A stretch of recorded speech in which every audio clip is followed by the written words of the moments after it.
నడిపియండి.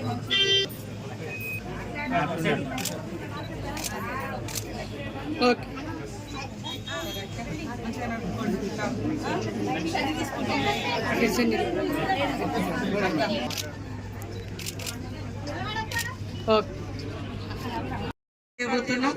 అదే విధంగా ఏ రకమైనటువంటి బిజినెస్ మనకి ఊర్లలో అవకాశం ఉంటే ఆ యొక్క బిజినెస్ ను ఏర్పాటు చేసుకోవాలని మేమందరం కూడా మనస్ఫూర్తిగా కోరుకుంటా ఉన్నాం.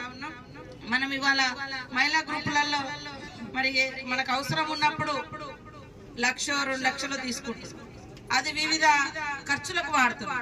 కానీ మళ్ళీ వెళ్ళగట్టుకోవాలి అంటే కష్టమవుతుంది. కాబట్టి ఆ తీసుకున్న అప్పును